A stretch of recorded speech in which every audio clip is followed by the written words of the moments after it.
இது என்னோட பாடசாலை. இந்த பாடசாலை என்னோட ஆசான் பத்தி எவ்வளவு சொன்னாலும் அது குறைவா தான் இருக்கும். அவரை பத்தியே வெளியில பேசுறதும் எனக்கு கூச்சமா தான் இருக்கு.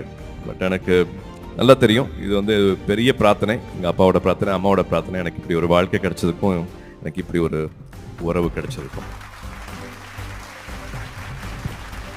பாலா சார், முதல் முறையாக சூர்யா சாரை பார்த்த உடனே உங்க மனசுல ஓடிய அந்த விஷயங்கள் என்ன சார்? முதல் முறையாக அவரை பார்க்குறீங்க, அந்த தருணம் பத்தி இன்னும் எங்களுக்கு சொன்னீங்கன்னா நாங்களும் ரொம்ப சந்தோஷப்படுவோம். முதல் முறையாக சூர்யா சாரை நீங்க பார்க்குறீங்க, அந்த தருணத்தை பத்தி. முதல் முறையாக நான் பாண்டி பஜார்லேருந்து அப்படி நடந்து போய் சூர்யா போய் பார்த்தேன். பார்த்துட்டு என்னை கொண்டு போய் ஒரு ஃபங்க்ஷனில் கொண்டு ட்ராப் பண்ண முடியுமான்னு கேட்டேன். அது ஒரு தென்னாலியா ஏதோ ஒரு படம்னு இல்லை, அதுக்கு முன்னாடி ஏதோ ஒரு படம். சூர்யா என்னை ட்ராப் பண்ண வந்தார்.